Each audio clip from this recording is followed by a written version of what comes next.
Hello दोस्तों, स्वागत है आप सभी लोगों का हमारे यूट्यूब चैनल सम्राट किड में। तो दोस्तों, मेरा नाम है आकाश और आज ये पार्ट तीसरा है।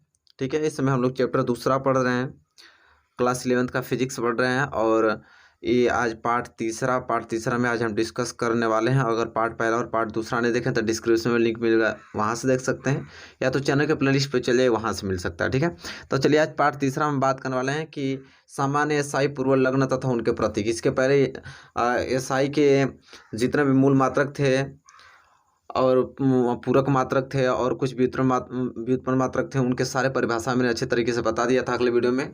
और आज की वीडियो में बात करेंगे सामान्य एसआई पूर्व लग्न तथा उनके प्रतीक के बारे में। ठीक है, तो ये जो ग्राफ आपको दिखाई दे रहा है, ये ग्राफ बहुत ही ज़्यादा इंपॉर्टेंट है, पूरा ग्राफ आपको याद होना चाहिए। ठीक है, चलिए मैं बता देता हूँ क्या है ग्राफ है। यहाँ पे आपको गुणक, यहाँ पे पूर्व लग्न और यहाँ पे प्रतीक लिखना है। ठीक है, और यहाँ पे भी गुणक पूर्व लग्न प्रतीक, किसी के नीचे मैं लिखा हूँ तो जगह कम था इसलिए मैं इस साइड में लिख दिया हूँ। ठीक है, आपको उसके नीचे लिखते चलना है, या तो आप भी इस तरह लिख सकते हैं। अब देखिए गुणक में यहाँ पे एक चीज़ आप लोगों को याद करना है। गुणक में जैसे यहाँ पे नीचे से आपको ये चीज़ें याद की जाती हैं, यहाँ पे प्लस वाला है, ये माइनस वाला है। मैंने अलग अलग चीज़ें ग्राफ में दो भाग में बांट दिया था कि आपको अच्छी तरीके से क्लियर हो पाए। जैसे 10 पे पावर 1, 10 पे पावर 1 क्या कहलाता है आपका डेका। इसका जो प्रतीक होता है वो स्मॉल डी और स्मॉल ए होता है, ये प्रतीक आपको याद होना चाहिए।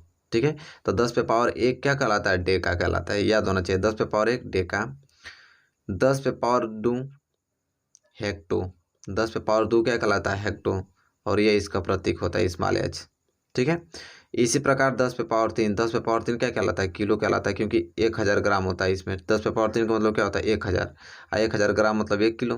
तो 10 पे पावर 3 को क्या कहते हैं, किलो कहते हैं, इसका प्रतीक होता है कैपिटल के। ठीक है, क्लियर। इसके बाद 10 पे पावर 6, 10 पे पावर 6 कहलाता है आपका मेगा। ये पूरा ग्राफ आपको याद होना चाहिए कि 10 पे पावर 1 टेका, 10 पे पावर 2 हेक्टो, 10 पे पावर 3 किलो, 10 पे पावर 6 मेगा, और प्रतीक भी कैपिटल एम होता है। ठीक है, इसके बाद 10 पे पावर 9, 10 पे पावर 9 कहलाता है आपका गीगा, 10 पे पावर 9 गीगा, कैपिटल जी से इसको क्या करते हैं, डिनोट करते हैं। इसके बाद आपका आता है 10 पे पावर 12, 10 पे पावर 12 को हम कहते हैं टेरा, कैपिटल टी से इसको क्या किया जाता है, डिनोट किया जाता है। ठीक है स्टूडेंट, क्लियर। इसके बाद आता है 10 पे पावर 12 हो गया, 10 पे पावर 15, 10 पे पावर 15 को हम कहते हैं पेटा, क्या कहते हैं, पेटा कहते हैं।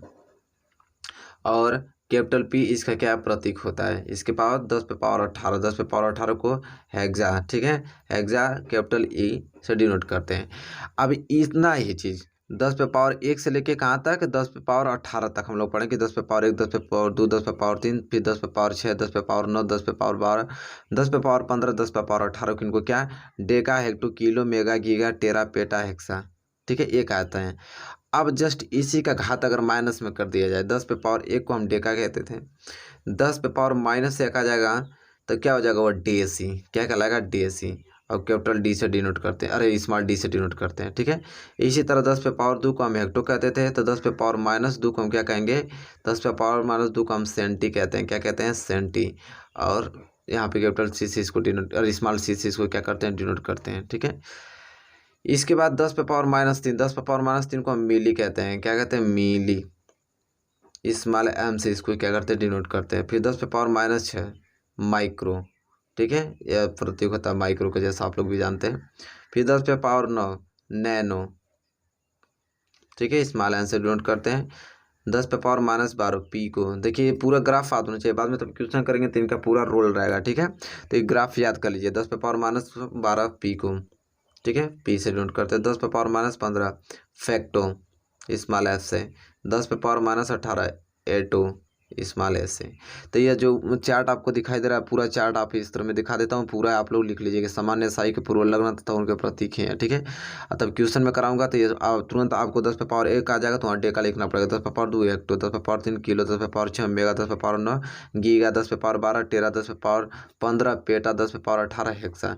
इसी तरह इधर एक बार 10 पे पावर माइनस 1 टेसी, 10 पे पावर माइनस 2 सेंटी, 10 पे पावर माइनस 3 मिली, 10 पे पावर माइनस 6 माइक्रो, 10 पे पावर 9 नैनो, 10 पे पावर माइनस 12 पिको, 10 पे पावर माइनस 15 वेक्टो, 10 पे पावर माइनस 18 एटो। ये पूरा याद होना चाहिए अब मुझ जबानी आप लोगों का। ठीक है, क्लियर, कोई दिक्कत, कोई दिक्कत नहीं। इसके बाद वाली चीज़ें पढ़ते हैं हम लोग। ठीक है, चलिए कुछ यहाँ पे प्रायोगिक मात्रक दिए हैं, जैसे एस्ट्रोनॉमिकल यूनिट होता है। कुछ प्रायोगिक मात्रक का परिभाषा आप लोग को याद होना चाहिए कि एक एस्ट्रोनॉमिकल यूनिट, अब एस्ट्रोनॉमिकल यूनिट क्या होता है, जिसे खगोलीय इकाई कहते हैं, ठीक है, लंबी दूरी मापने की इकाई होती है।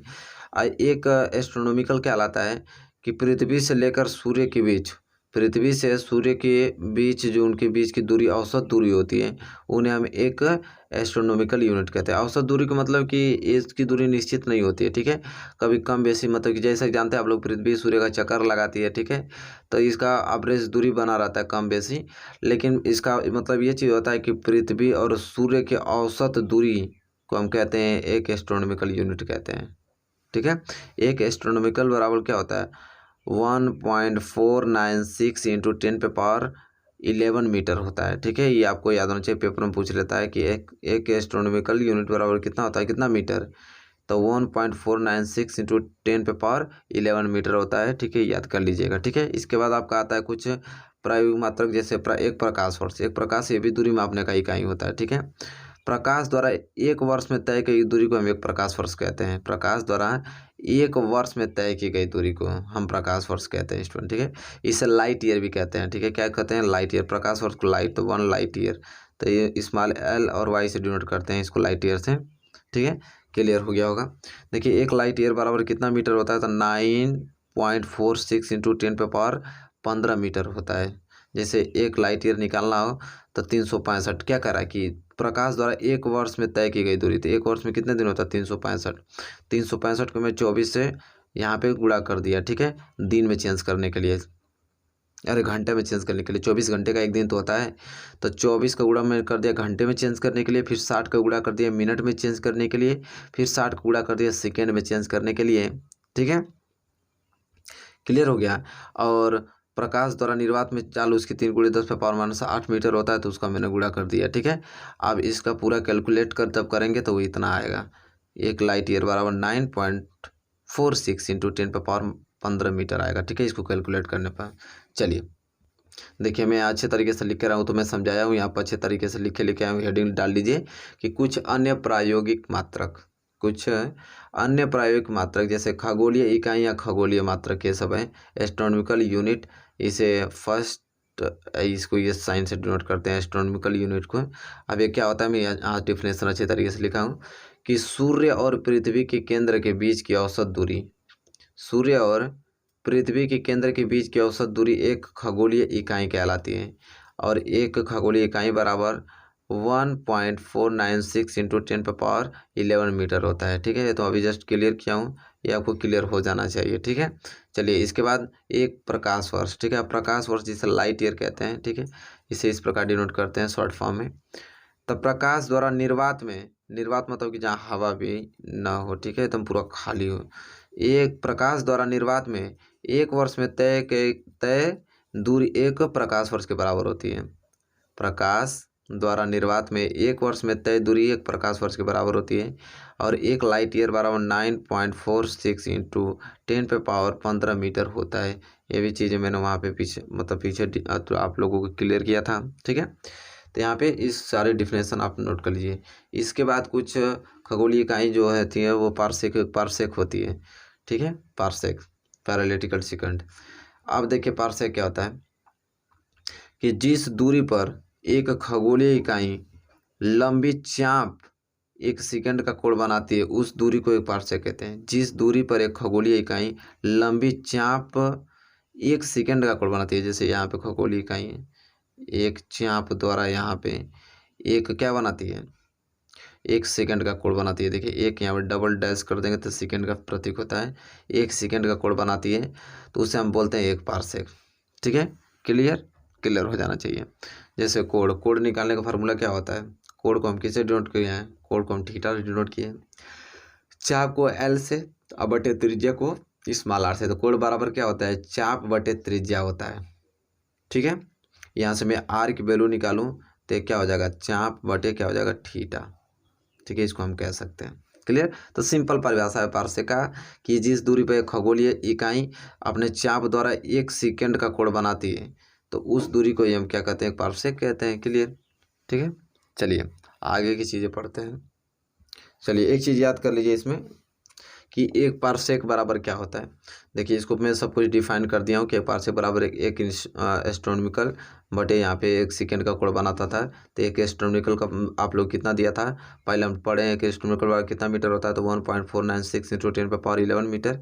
ठीक है, एक सेकेंड में यहाँ पे कोण निकाला तो 1/3600 सेकेंड और गुणे π/180 रेडियन। ठीक है, इसको कैलकुलेट करने पे एक पारसेक बराबर आपका टोटल जो डिफ आ जाएगा वैल्यू, तो एक पारसेक बराबर क्या आ जाएगा 3 × 0.084 3.084 गुणे 10⁻16 मीटर आ जाएगा। ठीक है, तो कोई पूछे कि एक पारसेक बराबर कितना मीटर, तो 3.084 इंटू 10⁻60 मीटर। ठीक है, ये आपको क्लियर होना चाहिए, तो ये आप नोट कर लीजिएगा। चलिए इसके बाद खगोलीय इकाई प्रकाश वर्ष एवं पारसेक के भी संबंध। ठीक है, इसे क्लियर कर लीजिए।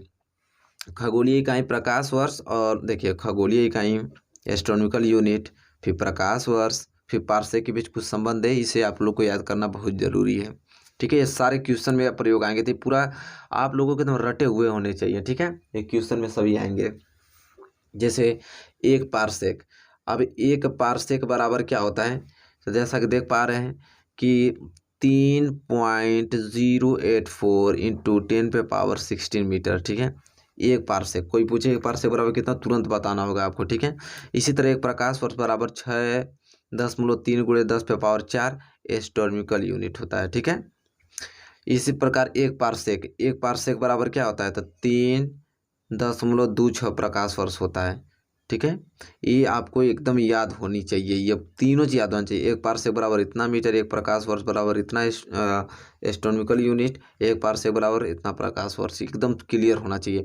क्वेश्चन में ये नहीं याद आएगा तो क्वेश्चन कैसे सॉल्व करेंगे। ठीक है, इसके बाद यहाँ पे देख रहे हैं तो छोटी दूरियों के लिए मात्रक, यहाँ पे छोटी दूरी मापने के लिए कुछ मात्रक दिए हैं, उनको भी देख लेते हैं। ये भी याद होना चाहिए आप लोगों को। तो छोटी दूरी मापने के लिए देखिए 1 माइक्रोन, तो देखिए 1 माइक्रोन का देखिए ये प्रतीक होता है, आप जरूर नोट कर लीजिए, इसी प्रतीक से हम लोग दर्शाएंगे क्वेश्चन में। ठीक है, 1 माइक्रोन बराबर 10⁻6 मीटर होता है।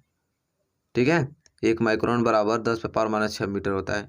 इसी तरह 1 नैनोमीटर, NM से डिनोट करते हैं, 1 नैनोमीटर बराबर होता है 10⁻9 मीटर। ये सबसे छोटी इकाई होती है दोस्तों। ठीक है, ये छोटी दूरी मापने की मात्रक है, तो 10⁻6 मीटर होता है। इसके बाद आगे आएंगे तो 1 एंगस्ट्रॉम। ठीक है, 1 एंगस्ट्रॉम बराबर होता है 10⁻10 मीटर, 10⁻10 मीटर होता है। ठीक है, इसके बाद एक फर्मी बराबर, ये सबसे छोटी इकाई होती है एक फर्मी। ठीक है, FM से डिनोट करते हैं, एक फर्मी बराबर 10⁻−15 मीटर होती है। अब इससे भी छोटी इकाई एक होती है बहुत छोटे क्षेत्रफल की इकाई मापने में होता है एक वार्न। एक वार्न बराबर होता है 10⁻28 मीटर स्क्वायर, 10⁻28 वर्ग मीटर होता है। ये बहुत ही छोटे क्षेत्रफल की इकाई मापने के लिए होता है। ठीक है, ये मात्रक एक बार्न बराबर 10⁻28 वर्ग मीटर होता है। ठीक है, यहाँ तक आपको एकदम रटे हुए होने चाहिए, एक पॉइंट याद होना चाहिए, ताकि आगे के जब क्वेश्चन करेंगे तो आपको कोई दिक्कत नहीं हो और आप क्वेश्चन को आसानी से सॉल्व कर पाएँ। ठीक है, चलिए आइए, यहाँ पे बड़े द्रव्यमानों के लिए कुछ मात्रक हैं, उनको भी याद करना पड़ेगा। जैसे 1 टन या मीट्रिक टन, 1 टन को हम मीट्रिक टन भी कहते हैं, तो 1 टन या 1 मीट्रिक टन बराबर 1000 किलो होता है। कितना है, 1000 किलो होता है। ठीक है, इसी प्रकार 1 क्विंटल बराबर 100 kg, 100 किलो का 1 क्विंटल होता है, जैसा आप लोग भी जानते हैं। और एक स्लग बराबर 14.57 किलो होता है। ठीक है, एक स्लग बराबर। और एक चंद्रशेखर लिमिट बराबर सूर्य के द्रव्यमान का 1.4 गुना होता है। ठीक है, एक चंद्रशेखर लिमिट बराबर सूर्य के द्रव्यमान का कितना गुना है, तो 1.4 गुना होता है। ठीक है, ये सारी चीज़ें आपको याद होनी चाहिए, ये बड़े द्रव्यमानों के लिए मात्रक होते हैं। ठीक है, इसके बाद बहुत छोटे द्रव्यमानों के लिए मात्रक यहाँ पे होता है, इसे बोलते हैं एटॉमिक मास यूनिट बोलते हैं, एटॉमिक मास यूनिट 1 AMU से डिनोट करते हैं। इसके बराबर होता है 1.66 इंटू 10⁻27 किलो।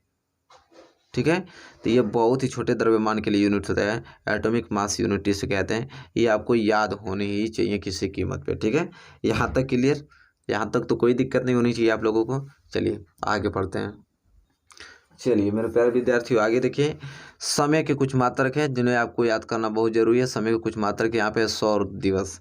सौर दिवस को इंग्लिश में कहते हैं हम सोलर डेज। अब सोलर डे क्या होता है कि पृथ्वी द्वारा सूर्य के सापेक्ष अपने अक्ष पर एक गुणन करने में लगा समय एक सौर दिवस के बराबर होता है। ये पृथ्वी है, पृथ्वी द्वारा ये सूर्य के सापेक्ष, अगर सूर्य के सापेक्ष अपने अक्ष पर, ये अपने अक्ष पर एक गुणन करने में लगा समय एक सौर दिवस के क्या होता है बराबर होता है। स्टूडेंट, अगर पृथ्वी सूर्य के सापेक्ष सूर्य के सापेक्ष अपने अक्ष पर अगर एक चक्कर लगा लेगी तो एक सौर दिवस के क्या होता है बराबर होता है। ठीक है, ये क्लियर हो जाना चाहिए। सौर दिवस क्लियर। इसके बाद आता है आपका नक्षत्र दिवस। ठीक है, सेड्रियल डे। अब ये नक्षत्र दिवस क्या होता है कि पृथ्वी द्वारा, किसके द्वारा, पृथ्वी द्वारा किसी स्थित तारे के सापेक्ष अपने अक्ष पर एक गुणन करने में लगा समय एक नक्षत्र दिवस के बराबर होता है। ये पृथ्वी है, अगर ये तारा है, अगर पृथ्वी तारे के सापेक्ष अपने अक्ष पर गुणन करती है तो इसे नक्षत्र दिवस कहते हैं। यह पृथ्वी अगर सूर्य के सापेक्ष अपने अक्ष पर गुणन करती है तो उसे सौर दिवस कहते हैं, क्योंकि तारा एक नक्षत्र होता है। ठीक है, नक्षत्र अब तारे के सापेक्ष करेगा तो नक्षत्र दिवस, और सौर मतलब कि सूर्य। ठीक है, सूर्य के सापेक्ष करेगा तो सौर दिवस। ठीक है, तो क्लियर होना चाहिए। छोटी छोटी परिभाषाएं हैं, कंसेप्ट से क्लियर हो जाएंगी। इसके बाद आपका आएगा सौर वर्ष, सोलर ईयर्स। क्या है, सोलर ईयर्स, सौर वर्ष। अब सौर वर्ष क्या होता है कि पृथ्वी द्वारा सूर्य के पारित अपनी कक्षा में एक चक्कर लगाने में लगा समय एक सौर वर्ष कहलाता है। ठीक है, मतलब कि पृथ्वी जितने समय में सूर्य का चक्कर लगाती है उसे हमें सौर वर्ष कहते हैं। तो पृथ्वी एक चक्कर सूर्य का, मतलब पृथ्वी सूर्य का चक्कर कितने दिनों में लगाती है, तो लगभग 365 दिन, 365 दिन लगाती है तो उसे कोई एक सौर वर्ष कहते हैं। तो एक सौर वर्ष बराबर 365.2 सौर दिवस होता है, मतलब इतना दिन होता है। ठीक है, और एक सौर वर्ष बराबर 366.25 नक्षत्र दिवस होता है। ठीक है, तो ये दोनों याद होना चाहिए कि एक सौर वर्ष बराबर इतना सौर दिवस और एक सौर वर्ष बराबर 366.25 नक्षत्र दिवस होता है स्टूडेंट। ठीक है, तो सौर वर्ष आपको क्लियर हो गया होगा, सोलर ईयर्स। इसके बाद स्टूडेंट लास्ट बचा है चंद्रमास। ठीक है, क्या, चंद्रमास। ठीक है, ल्यूनर मंथ। अब लूनर मंथ किसे कहते हैं, तो चंद्रमा द्वारा किसके द्वारा, तो चंद्रमा के द्वारा, चंद्रमा द्वारा पृथ्वी के परित अपनी कक्षा में एक चक्कर लगाने में लगा समय के चंद्रमास कहलाता है। चंद्रमास का मतलब कि चंद्रमा पृथ्वी का चक्कर कितने दिनों में लगाती है। ठीक है, उसी को हम चंद्रमास दिवस कहते हैं। तो हमें बता दूं कि चंद्रमा जो होता है, चंद्रमा वो पृथ्वी का एक चक्कर लगाता है 27 दिन में। ठीक है, तो वही कह रहा है कि एक चंद्रमास बराबर 27.3 दिन होता है। ठीक है, और एक इकाई होती है साकी। ठीक है, क्या, साकी होता है, एक साकी बराबर 10⁻⁻8 सेकंड होता है, इसको भी याद कर लीजिएगा। ठीक है, तो यहाँ तक इस वीडियो में कवर हो गया आप लोगों को अच्छी तरीके से। मैंने यहाँ तक बता दिया सारी चीज़ें, यहाँ तक आप लोग याद कर लीजिएगा क्योंकि जो सारी चीज़ें बहुत ही इंपॉर्टेंट है, ये न्यूमेरिकल में सारी चीज़ें इंक्लूड होंगी। ठीक है, तो यहाँ से सारी चीज़ें क्लियर हो गया। नेक्स्ट वीडियो में नेक्स्ट टॉपिक लेकर आएंगे इसी चैप्टर के। ठीक है, अभी चैप्टर समाप्त नहीं हुआ, चैप्टर बहुत बड़ा है। ठीक है, यहाँ तक आप लोगों को क्लियर हो जाना चाहिए। ठीक है, यहाँ तक कोई दिक्कत है स्टूडेंट कमेंट करके बताइएगा। यहाँ तक कोई दिक्कत होगा, कोई प्रॉब्लम होगी कमेंट करके बता दीजिएगा। ये बताइए वीडियो कैसी लगी। वीडियो अच्छी लगी प्लीज़ लाइक कर दीजिए। चैनल पर नए हैं तो प्लीज़ चैनल को भी सब्सक्राइब कर लीजिए और साथ ही साथ बेल आइकन को भी प्रेस कर लीजिए। तब तक के लिए दोस्तों धन्यवाद। मिलेंगे आपसे नेक्स्ट वीडियो में।